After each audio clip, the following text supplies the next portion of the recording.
Hello friend, मैं प्रकाश बरनवाल आपका स्वागत करता हूं आपके अड्डा एसएससी यूट्यूब चैनल पर।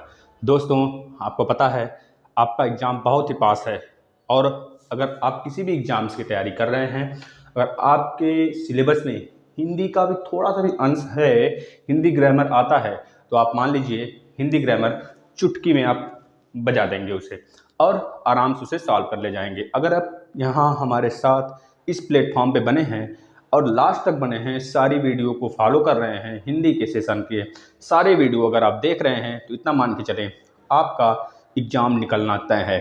इसको मान के चलें। आज हम विलोम शब्द लिए हुए हैं। इस विलोम शब्द में अब ऐसा विलोम शब्द नहीं लिया गया है कि पाताल का बताइए क्या होगा, जल का बताइए क्या होगा, ठीक है, मतलब आसान नहीं, कुछ नहीं। हवा का क्या होगा विलोम शब्द, मतलब कि अगल का क्या होगा, बगल होगा, पीछे का क्या होगा, आगे होगा, मतलब ऐसा कुछ नहीं लिया गया जो आपको आता है। हाँ, यह तो कह सकते हैं जो बच्चे पढ़ने वाले होंगे उनको आएगा, जरूर इसमें से आएगा, लेकिन पूरा नहीं आएगा। उनके लिए भी मेरा चैलेंज है, चाहे वो आरओ का एग्जाम दे, चाहे वो बीपीएससी का, चाहे यूपी पीसीएस का दे, या फिर किसी भी बीएड लेवल का एग्जाम दे, या फिर कहीं भी ऐसे जगह एग्जाम दे, वो बड़े से बड़े लेवल का आरएएस तक का एग्जाम दे, वो अगर वो तैयारी कर रहे हैं उस लेवल तक का, तो मान के चलें वो बिल्कुल सही प्लेटफॉर्म पर है। आज कुछ ऐसा ही हमने विलोम शब्द लिया हुआ है जो कि मतलब हर एक एग्जाम में पूछा गया है। इसमें से कोई भी ऐसा नहीं है कि जो किसी न किसी एग्जाम में न पूछा गया हो। एक भी वर्ड ऐसा नहीं है कि यह किसी एग्जाम में न पूछा गया हो। आप मान के चलें इसकी वजह से आपके लिए कितना इंपॉर्टेंट हो जाता है यह सीरीज, यह हिंदी का सीरीज, आप मान सकते हैं दोस्तों। इसी तरह पिछला वाला भी वीडियो जितने भी गए हैं वो भी हम इसी लेवल का लिए हुए हैं। जिस लेवल मतलब छोटे, अगर आप किसी भी छोटे यूपी पुलिस, बिहार पुलिस, किसी भी ऐसे तैयारी कर रहे हैं आप छोटे मोटे एग्जाम्स की, तो वह भी निकलना तय है। जेल वार्डन वगैरह का कर रहे हैं तो वो भी निकलना तय है। और आगे आने वाले जितने बड़े से बड़े एग्जाम्स हैं, आरओ एनटी मतलब आरओ हो गया आपका, या फिर कह लीजिए आरएस हो गया, आरपीएस हो गया, मतलब आरपीएससी हो गया, मतलब किसी भी लेवल का एग्जाम जी 100% निकलना तय है। आज ऐसा ही कुछ क्वेश्चन लिए हुए हैं, इतना समझ लीजिए सारे के सारे पूछे गए हैं कहीं ना कहीं। चलिए तो हम लोग स्टार्ट करते हैं और आप लोग देखते हुए चलेंगे दोस्तों, और अपने लेवल को भी आंकते हुए चलेंगे कि हमको आ रहा है कि नहीं। एक बार आप देखेंगे आ रहा है कि नहीं, और आपको हम बताते हैं। सबका यहाँ पे लिखा गया है, ये आपका शब्द है या इसका विलोम है। इस तरह विलोम शब्द का हम 5 से 6 सीरीज लेकर आएंगे जो कि पूछा गया होगा, आपके लिए इंपॉर्टेंट होगा। और 99% बोलेंगे दोस्तों, इसके बाहर से आपके पेपर में नहीं आएगा, चाहे जिस पेपर में आप बैठें। 99% हम जिम्मेदारी लेते हैं। 1% का मतलब यह हो जाता है, वह अगर अपने से पहले तो यह समझ लें, जो विपरीतार्थ शब्द होता है ना, वो अगर बनेगा तो हार्ड बनेगा, हार्ड बनेगा। पहली बात है, वो कोई बनावटता नहीं है, वह कहीं ना कहीं से उठाकर ही डाला जाता है पेपर में, है ना। तो इसको आप मान के चलें। अब देखिए पहला है अतिवृष्ट। अतिवृष्ट, अब अतिवृष्ट का अगर आपसे पूछा जाए विलोम शब्द क्या होगा, तो बोलेंगे अनावृष्ट। क्या बोलेंगे? अनावृष्ट। इसको दिमाग में अपने रख लें। अगर आपसे पूछा जाता है अपेक्षा, अपेक्षा करना, आप लोग जानते होंगे अपेक्षा करना मतलब किसी से आप क्या आशा रखते हैं। अपेक्षा करना, अपेक्षा करना का होता है उपेक्षा। उपेक्षा उसका विलोम शब्द है, मतलब किसी का बुराई बतियाना, ठीक है। अपेक्षा का विलोम शब्द अब उपेक्षा हो गया। इसको आप कॉपी पे नोट करते चलेंगे। अर्वाचीन, अब देखिए यह वर्ड ऐसे हैं जो आपने नहीं सुना होगा, शायद ही सुना हो, ठीक है। हम यह नहीं बोलेंगे क्योंकि बहुत अच्छे अच्छे बच्चे हैं जो पढ़ते हैं, पढ़ने वाले बहुत ही बच्चे हैं दोस्तों। इस वजह से कंपटीशन दिन पे दिन बढ़ता जा रहा है। अगर आप इस लेवल तक का पढ़ेंगे ना, तो इसके नीचे वाला लेवल जो है वो कभी पूछा नहीं जाता है। अगर बाय द वे पूछ भी लेता है तो आप उसको 100% उस पर शतक लगा कर आएंगे। यहाँ देखिए अर्वाचीन, अर्वाचीन का प्राचीन होगा। अब यहाँ से आपको न्यू पूछेगा, न्यू का प्राचीन, न्यू मतलब नया होता है, प्राचीन मतलब पुराना होता है, आप तो यही जानते हैं। लेकिन अर्वाचीन शायद ही आप सुने हो, अर्वाचीन का भी प्राचीन होता है, इतना मान के चले आप, ठीक है। अभिज्ञ, अभिज्ञ का भिज्ञ, अभिज्ञ का भिज्ञ होता है। अनुराग, अनुराग का विराग भी होता है और द्वेष भी होता है। ध्यान से करेंगे, कभी आपके अगर एमसीक्यू में पूछ लेता है अनुराग का विलोम बताइए, और पहला ऑप्शन विराग रहता है, दूसरा ऑप्शन द्वेष रहता है, और तीसरा ऑप्शन जो रहता है उसमें रखता है बोथ इज राइट। ऊपर का जो दोनों है वो आपका सही है, तो आप बोथ पे लगाएंगे, इतना मान के चलेंगे। आप कभी कंफ्यूज नहीं होंगे अगर इस चैनल से पढ़ रहे हैं, तो आप विराग भी लगाएंगे और द्वेष भी लगाएंगे। इसका है अनुराग का विलोम शब्द है। अवलंब, ये आप अलंकार में पढ़े होंगे बहुत ज्यादा। अवलंब, अवलंब को बोलते हैं निरालंब। क्या हो गया इसका विपरीत शब्द? निरालंब हो गया। अथ, देखिए अथ, शायद ही आपने सुना हो यह वर्ड। अथ का इति होता है, अथ का इति होता है दोस्तों। अल्पज्ञ, ये तो कॉमन वर्ड है, आप लोग जानते होंगे। अल्पज्ञ मतलब तुच्छ, थोड़ा सा। बहुतज्ञ, बहुज्ञ, देखिए बहुतज्ञ नहीं है, बहुज्ञ है, यहाँ पे गलत नहीं लिखा गया है, जो लिखा गया है सही लिखा गया है, बहुज्ञ होता है, ठीक है। अल्पज्ञ का बहुज्ञ, ये इसको आप सही करेंगे। इसके बाद अत्यंत, अत्यंत, अत्यंत का क्या होगा? अन अत्यंत, अन, इसके बीच में अ नहीं लगाएंगे आप, अन अत्यंत से पढ़ेंगे। अ का लोप हुआ है, अ हमको दिख नहीं रहा, आप साइलेंट, साइलेंट है, ठीक है ना, अब साइलेंट हो।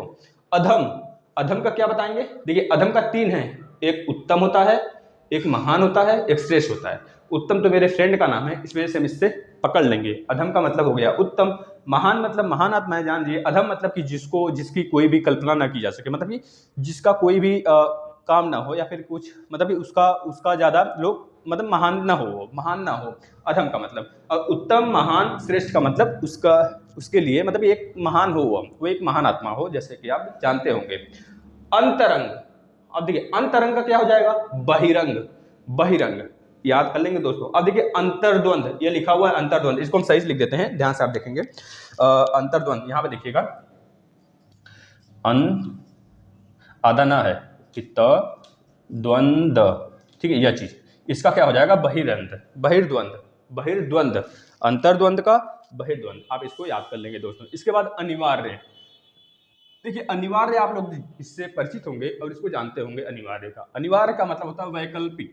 अनिवार्य मतलब जो चीजें जरूरी होती हैं, वैकल्पिक मतलब ऑप्शन, ठीक है, इसको आप जानते होंगे। या तो बहुतों बार लेकिन ये पूछा गया, इस वजह से हम इसको ले लिए। आपका बीपीएससी, आरएएस, आरएएस, इन सभी एग्जाम में पूछा गया है दोस्तों, इसको आप लोग नोट कर लेंगे। अवनी, अवनी का क्या हो जाएगा? अंबर, अवनी का अंबर, अंबर किसका पर्यायवाची है? आप बताएं, गगन, अंबर, शून्य, अंतरिक्ष, आकाश का, याद रहना चाहिए। पर्यायवाची भी एक वीडियो गया है इसके पहले, हम उसमें पर्यायवाची के वीडियो लाने वाले हैं बहुत सारे, हम सोचे पहले विलोम शब्द खत्म कर लेते हैं, ठीक है, उसके बाद पर्यायवाची कंटिन्यू कर देंगे। और बाकी विशेषण, संज्ञा, ये सब खत्म हो चुका है आपका, समास, संधि, ये सब खत्म हो चुका है, आप लोग देखें उसे। अवलंब, देखिए अवलंब का क्या होगा? निरालंब। अटल, जो बातें अटल हों, अटल सत्य, आप लोग सुनते होंगे बहुत ज्यादा, हमें मतलब इसको, इसका कोई काटते ही नहीं है, मतलब चंचल। अब चंचल रहोगे, इधर उधर भटकोगे, तो मतलब आपकी सारी बातें क्या होंगी? सभी लोग मजाक में ले लेंगे। अटल मतलब ऐसा बोलो जो कि कभी टल ना सके, मतलब कि एक सॉलिड चीज बोलो, ठीक है। अब देखिए अर्पित, अर्पित का क्या होता है? ग्रहित, अर्पित का ग्रहित लगाएंगे। असीम, असीम कृपा हो भगवान आपकी, इस तरह आपने बहुतों बार सुना होगा, भगवान आपकी असीम कृपा हो। असीम मतलब, असीम का विपरीत क्या हो जाएगा? सीमित, सीमित मतलब एक, एक क्राइटेरिया उसकी हो, तय हो, उसका रास्ता तय हो, उसे सीमित बोलते हैं, इसको याद रखेंगे। अपव्यय, अपव्यय का मित व्यय। अतिथि, ये तो आप लोग जनरल सुनते होंगे, अतिथि देवो भव, अतिथेय, अतिथि का क्या हो जाएगा? अतिथेय, विपरीत, ठीक है दोस्तों। अलभ्य, अलभ्य क्या क्या हो जाएगा? लभ्य, विपरीत लभ्य, ल आधा भ और य, अलभ्य, अलभ्य का लभ्य होता है। उपलब्ध नहीं लगाएंगे आप, बहुत सारे विद्यार्थी हैं जो कि उपलब्ध लगा के आएंगे, ये हम मानते हैं, अगर ऑप्शन में उपलब्ध रहेगा ना तो उपलब्ध लगा कर आएंगे, तो 100% गारंटी है। अभिमानी, अभिमानी देखिए एक तरह से या पॉजिटिव भी ले सकते हैं इसे। अभिमानी का मतलब होता है कि एक तरह से घमंड करना, घमंड बोलने का, जैसे कि हमारा कोई विद्यार्थी मान लीजिए हमें बहुत अच्छे नंबर से पास हो गया, तो हमें अभिमानी नहीं होना है, हमें क्या होना है? एक तरह से उसके प्रति, मतलब उसके लिए, मतलब वो हमारा स्टूडेंट था तो हमको क्या करना है? अपने आप पे गर्व करना है। गर्व और अभिमानी दोनों एक ही वर्ड है, लेकिन जो अभिमानी है वो थोड़ा सा घमंडी का प्रारूप देता है, और जो गर्व है ना वो पॉजिटिव देता है, पॉजिटिव का सेंस। वैसे पॉजिटिव दोनों ही लेकर चलते हैं, कई जो व्याकरण करता है वो अभिमानी को भी पॉजिटिव लेकर चलते हैं और गर्व को भी। जो अभिमानी है उसका रास्ता लेकिन दूसरा होता है, और गर्व का रास्ता दूसरा होता है। गर्व मतलब कि एक पॉजिटिव सेंस आ रहा है, और अभिमानी का मतलब कि आप घमंडी बन गए, आप मतलब कि आप अपने आप को ऊपर बहुत समझने लगे, ठीक है ना। और जो गर्व होता है ना वह शालीनता वर्ड है, शालीनता से बोला जाने वाला, गर्व है मैं आप पे, मतलब ऐसा कुछ, ठीक है।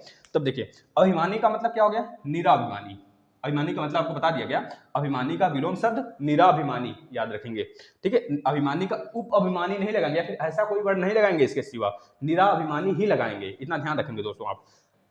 अधुनातन, अब देखिए अधुनातन का होगा पुरातन, एक वर्ड अभी आया था यहाँ पे ना, कहाँ गया?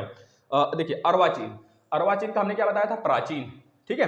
अर्वाचीन का मतलब नया होता है, प्राचीन मतलब पुराना होता है। इसी तरह अधुनातन, अधुनातन मतलब नया होता है, पुरातन मतलब पुराना होता है, इसको याद रखेंगे। आकर्षण, अब देखिए कभी ऐसा नहीं लगाएंगे, अधुनातन का कभी प्राचीन नहीं लगाएंगे, जब भी प्राचीन का लगेगा तब अर्वाचीन ही आएगा, अर्वाचीन का ही प्राचीन होता है। अधुनातन मतलब भी नया होता है, अर्वाचीन मतलब भी नया ही होता है, प्राचीन मतलब पुराना होता है, पुरातन मतलब भी पुराना होता है। इसका मतलब जो अधुनातन आएगा तभी पुरातन आएगा। अधुनातन की जगह अधुनातन का विलोम शब्द आप प्राचीन नहीं लिखेंगे, इस चीज को दिमाग में रख लें। भले ये दोनों एक दूसरे के विलोम हैं, लेकिन ये कंट्राडिक्टरी वर्ड हो जाते हैं दोस्तों, आपको रटना ही पड़ेगा ऐसे वर्ड को, क्योंकि इसे घोल कर नहीं पिएंगे तो आप एक नंबर अपना गंवा बैठेंगे, इतना ध्यान रखिए। आकर्षण, आकर्षण में देखिए दो है, एक विकर्षण भी सही आपका है और एक प्रतिकर्षण भी सही है। आकर्षण मतलब खींचना अपने तरफ, प्रतिकर्षण मतलब छोड़ना, मतलब कि दूर जाना। आपने मैग्नेट का एग्जांपल ले लीजिए, दो मैग्नेट ले लीजिए जिसमें एन और एस पोल होते हैं। एन वाले क्या होते हैं, दोनों एक दूसरे के विपरीत जाते हैं, और विपरीत पोल वाले क्या होते हैं, एक दूसरे के प्रति आकर्षण होते हैं। तो उस तरह इसको समझ लीजिए, यह विकर्षण हो गया, आकर्षण, यह आपका प्रतिकर्षण हो गया। यहाँ पे देखिए आलोक, आलोक का विलोम क्या हो गया, अंधकार हो गया। और तिमिर, तिमिर तो अंधेरा का पर्यायवाची ही है, अंधकार भी पर्यायवाची ही है, ठीक है, ये आपको पता होना चाहिए। आलोक, अब देखिए यहाँ पे अगर आपने जाना होगा उजाला, प्रकाश, समझ लीजिए इस सब, दीपक, ये सब वर्ड के पर्यायवाची आपने बहुतों बार पढ़ा होगा। लेकिन आलोक अगर आ जाता है तो आप अंधकार और तिमिर ही लगाएंगे, इसको अपने दिमाग में गांठ बैठा कर रख लें दोस्तों, नहीं तो फिर रात्रि लगा देंगे तो गलत हो जाएगा, क्योंकि दिन का रात्रि होता है, इतना मान लें आप। आग्रह, क्योंकि यहाँ पे हम विलोम शब्द बता रहे हैं, यहाँ पे हमको पर्यायवाची नहीं बताना है, इस चीज को माने आप, ठीक है। आग्रह, अब देखिए आग्रह है तो आग्रह का आप बताएंगे दुराग्रह, आग्रह का दुराग्रह, ठीक है। आवर्तक, आवर्तक का क्या बताएंगे, अनावर्तक, अनावर्तक। आरूढ़, आरूढ़, आरूढ़, आरूढ़ का बताएंगे अनारूढ़, अ लगा देंगे बस। आत्मावलंबी, आत्मावलंबी, यहाँ पे म लगा हुआ है बिंदु, ठीक है, परावलंबी हो जाएगा। आप इसको मान के चलें, यह बहुत बार एग्जाम में पूछा गया दोस्तों। आविर्भाव, आविर्भाव, आविर्भाव का तिरोभाव। आध्यात्मिक, आध्यात्मिक मतलब बहुत ही आध्यात्मिक पर्सन है, भौतिक पर्सन है, मतलब समाज से जुड़े हुए हैं। आध्यात्मिक मतलब समाज दुनियादारी से कुछ मतलब नहीं है, हम आध्यात्मिक हैं, मतलब कि हम एक साधु संत के रूप में काम करते हैं, जो भी आध्यात्मिक हो, ठीक है, उसे आध्यात्मिक बोलते हैं। भौतिक मतलब समाज से जुड़ा रहना, प्रकृति से जुड़ा रहना, मतलब इस तरह के आदमी को भौतिक बोलते हैं। ठीक है, आगामी, आगामी आने वाला, विगत मतलब बीता हुआ कल। इति, इति का क्या होगा, देखिए यह वर्ड अगर इति आ गया ना, बच्चे का हवा गुम, अरे क्या पूछ दिया, ये तो आना ही नहीं चाहिए था कि ये कहां से आ गया, तो इति पढ़ कर गए होते तब ना घर पे आते, आप करके आते। इति का हो गया अथ और आदि, इति, इति का क्या हो गया, अथ और आदि दोनों ही सही होगा। ऑप्शन में अगर दोनों आ जाता है तो बोथ ही राइट करेंगे। इहा, बड़ा ई और ह पे आके मात्रा, इहा का अनिहा हो जाएगा, अ लगा देंगे आगे और यहाँ पे न लगा देंगे, अनिहा, ठीक है ना। इप्सित, देखिए बहुत ही अच्छा वर्ड है इप्सित, बहुत तो बार एग्जाम में पूछा गया। इप्सित, बड़ी छोटी की मात्रा स पे और आधा प और त, इप्सित का क्या हो जाएगा, अनिप्सित, अनिप्सित हो जाएगा। देखिए यहाँ पे इहा का था, नी लगा दिए, यहाँ पे बड़ी आया था, यहाँ पे भी नी लगा दिए, तो इस तरह आप लगा देंगे, ठीक है ना। यहाँ पे भी अ के बाद नी, यहाँ पे भी अ के बाद नी, एक ट्रिक के रूप में आप समझ लें। जब भी बड़ी आती है और उसका अगर विलोम नहीं होता तो अ और नी आप ढूंढेंगे, सबसे पहले अ और नी लगा रहना चाहिए, अ अगर और नी लगा हुआ है तब आप उसको राइट करेंगे। और न में बड़ी ई की मात्रा होना चाहिए, छोटी ई की नहीं, इसको ध्यान रखेंगे। चलिए, ईश्वर, ईश्वर का मतलब भगवान, ठीक है, भगवान का क्या हो जाएगा, मतलब ईश्वर का क्या हो जाएगा, जीव और अनिश्वर, जीव और अनिश्वर याद रखेंगे, जीव भी होगा अनिश्वर भी होगा। उन्मूलन, देखिए एक मिनट गलती बोल दिए, उन्मीलन, उन्मूलन अभी बताते हैं क्या होता है, ठीक है, उन्मूलन का भी हम लिए हुए हैं, यह भी पूछा गया है। उन्मीलन है यहाँ पे, देखिए उन्मीलन, उन्मीलन का निमिलन, उन्मीलन का निमिलन, उन्मीलन का निमिलन, दिमाग में बैठा लीजिए दोस्तों। इसके बाद उद्धत, उद्धत, उ और द पे ध आधा और त, उद्धत का विनत, व पे छोटी की मात्रा और न और त, विनत हो गया। उत्थित, उत्थित, उत्थित आधा त है, थ पे छोटी की मात्रा और त है, उत्थित का पतित, पतित हो जाएगा। उदार, अब देखिए उदार का कृपण भी होता है, उदार का अनुदार भी होता है। उदार का अगर हम यहाँ पे अनुदार लिखना चाहे ना तो वो भी सही होगा, अनुदार, अनुदार भी सही है और कृपण भी सही है। अनुदार हम यहाँ पे खैर लिखे नहीं है, वो इजी है, वो सभी लोग पहचान लेते हैं। उदार, लेकिन इतना मान के चले कृपण भी होता है, तो कृपण दे दिया तो अनुदार खोजते रह जाएंगे, फिर मिलेगा ही नहीं, तो याद रखें दोनों होता है, उदार का कृपण भी होता है, अनुदार भी होता है। उत्कर्ष, उत्कर्ष का अपकर्ष, अपकर्ष। उत्तमर्ण, उत्तमर्ण का अधमर्ण, अधमर्ण मतलब उत्तमर्ण अधमर्ण नाम से प्रतीत हो रहा है हमें ना। अब देखो उन्मूलन, यहीं पे आया था ना, उन्मिलन आया था, उन्मिलन का हमने निमिलन लगाया था। अब यहाँ पे उन्मूलन आ गया, उन्मूलन का रोपण मतलब उन्मूलन करना, किसी के साथ गलत बर्ताव, ये आप समझ गए होंगे। अब देखिए उक्त, उक्त का क्या हो जाएगा? अनुक्त। उदयाचल, उदयाचल का क्या हो जाएगा? अस्ताचल, अस्ताचल। उग्र, उग्र मतलब आप समझ गए होंगे कि ज्यादा उग्र होना, ज्यादा उत्तेजित होना। उग्र का सौम्य मतलब शालीन वाला व्यक्ति, शालीनता जिसके अंदर प्रतीत होती है, मतलब कि जिसको देखने से लगता है कि हाँ इसके अंदर विद्या कूट कूट कर भरी हुई है, बोलता नहीं बंदा ना इस वजह से। और जो बोलता है भैया मतलब जो थोड़ी थोड़ी बातों से गर्म हो जाता है, ठीक है ना, उग्र, इसको याद रखेंगे। ठीक है, होना भी चाहिए, कोई गलत बोलता है तो क्यों नहीं होंगे। वैसे एक विद्यार्थी का गुण है दोस्तों शांत रहना। अब देखिए ऋतु, ऋतु यहाँ पर ऋत है लेकिन ऋतु होना चाहिए सर, गलत दिखे, गलत नहीं सही है, ये ऋत है, र ऋषि वाला, ऋषि वाला, और त ऋत, ऋत का अनृत हो गया, अनृत। अगर हम यहाँ पे इरेज करें, यहाँ पे देखें, यहाँ पे देखें आप, अनृत, अनृत का मतलब ऐसे लिखेंगे आप, न पे मात्रा, अनृत यह वाला रहना चाहिए, अनृत। यहाँ पर री नहीं लिखेंगे आप, नहीं तो गलत हो जाएगा। ऑप्शन में जो आएगा आपके ना, वो कैसे आएगा पता है?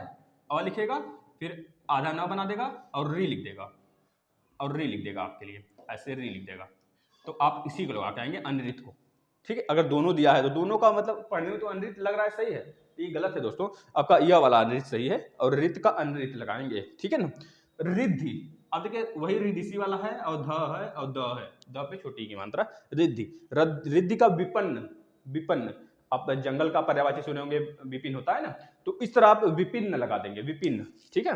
एकांगी, एकांगी का क्या होगा? सर्वांगीण, सर्वांगीण मतलब कि होता है चौमुख विकास होना चाहिए। हमारे मोदी जी का भाषण में हमेशा आप लोग देखते हो चौमुख मतलब चारों तरफ ऐसा विकास हो कि जिससे सबको फायदा हो, वहाँ के जीव जंतु को भी फायदा हो, वहाँ के पर्यावरण को भी फायदा होना चाहिए, वहाँ के आदमियों को भी फायदा होना चाहिए, और पर्यावरण को भी फायदा होना चाहिए, मतलब चौमुख विकास हो, किसी को भी नुकसान नहीं होना चाहिए।